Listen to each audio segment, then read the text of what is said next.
I think one of the proposals that has been focused on by the Republicans as a way to reduce costs is allowing insurance companies to sell across state lines. We actually include that as part of our approach. But the caveat is we've got to do so with some minimum standards, because otherwise what happens is that you could have insurance companies circumvent a whole bunch of state regulations about, basic benefits or what have you, making sure that a woman is able to get mammograms as part of preventive care, for example. Part of what could happen is insurance companies could go into states and cherry pick and just get those who are healthiest and leave behind those who are least healthy, which would raise everybody's premiums who weren't healthy, right? So it's not that many of these ideas aren't workable, but we have to refine them to make sure that they don't just end up worsening the situation for folks rather than making it better. Now, what I said at the State of the Union is what I still believe. If you can show me,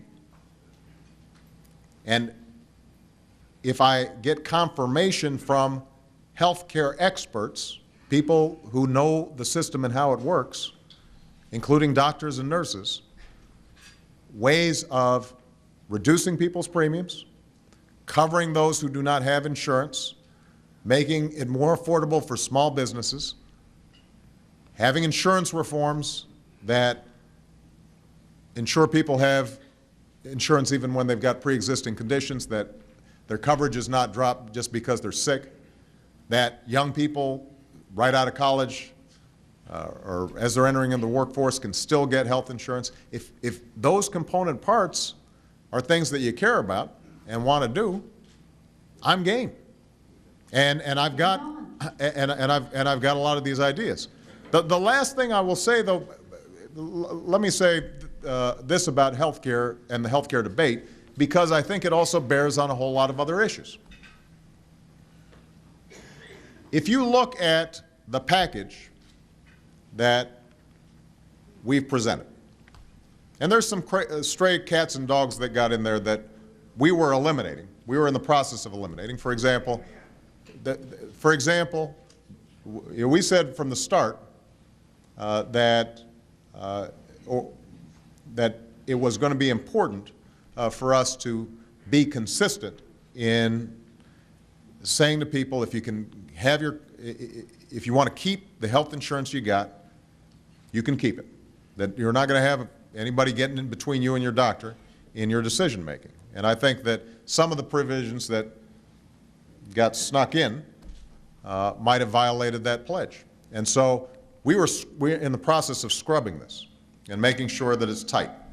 But at its core, if you look at the basic proposal that we put forward, that has an exchange so that businesses and the self-employed can buy into a pool and can get bargaining power the same way big companies do, the insurance reforms that I've already discussed, making sure that there's choice and competition for those who don't have health insurance. The component parts of this thing are pretty similar to what Howard Baker, Bob Dole, and Tom Daschle proposed at the beginning of this debate last year. Now, you may not agree with Bob Dole and Howard Baker, and certainly you don't agree with Tom Daschle on much, but that's not a radical bunch. But if you were to listen to the debate, and frankly how some of you went after this bill, you'd think that this thing was some Bolshevik plot. No, I mean, that's how you guys presented it. And so I'm thinking to myself, well, how is it that a plan that is pretty centrist, no, look, I mean, I'm just saying, I know you guys disagree, but if you look at the facts of this bill, most independent observers would say This is actually what many Republicans, it is similar to what many Republicans proposed to Bill Clinton when he was doing his debate on health care. So all I'm saying is we've got to close the gap a little bit between the rhetoric and the reality. I'm not suggesting that we're going to agree on everything, whether it's on health care or energy or what have you. But if the way these issues are being presented by the Republicans is that this is some wild-eyed plot to impose huge government in every aspect of our lives, what happens is you guys then don't have a lot of room to negotiate with me. I mean, the fact of the matter is that many of you, if you voted with the administration on something, are politically vulnerable in your own base, in your own party. You've given yourselves very little room to work in a bipartisan fashion because what you've been telling your constituents is, this guy's doing all kinds of crazy stuff that's going to destroy America. And I would just say that we have to think about tone. It's not just on your side, by the way. It's on our side as well. This is part of what's happened in our politics, where we demonize the other side so much that when it comes to actually getting things done, it becomes tough to do. Mike? Dr. Tom Price from Georgia, and then we'll have one more after that if your time permits, Mr. President. You know, I'm having fun. Okay. This is great. So are we. Mr. President. Tom Price, Georgia. I want to stick on the general topic of health care, but ask a very specific question. You have repeatedly said, most recently at the State of the Union, that Republicans have offered no ideas and no solutions, in spite of the fact I don't think I said that. What I said was, within the context of health care, I remember that speech pretty well. It was only 2 days ago. I said I welcome ideas that you might provide. I didn't say that you hadn't provided ideas. I said I welcome those ideas that you'll provide. President, multiple times from your administration there have come statements that Republicans have no ideas and no solutions.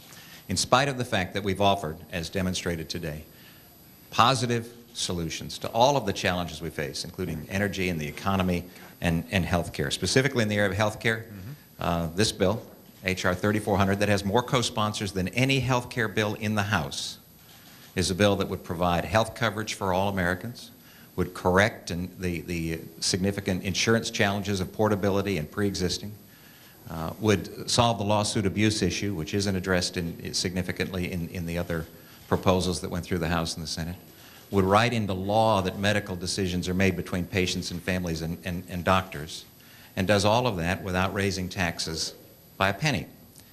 But my specific question is, what should we tell our constituents who know that Republicans have offered positive solutions to the challenges that Americans face, and yet continue to hear out of the administration that we've offered nothing? Tom, look, I have to say that on the, let's just take the health care debate, and it's probably not constructive for us to try to debate a particular bill. That this isn't the venue to do it. But if you say we can offer coverage for all Americans and it won't cost a penny, that's just not true. You can't structure a bill where suddenly 30 million people have coverage and it costs nothing. If May, and I understand that we're not interested in debating this bill, but what should we tell our constituents who know that we've offered these solutions and yet hear from the administration that we have offered nothing? I'm using this as a specific example, so let me answer your question. You asked a question, I want to answer it.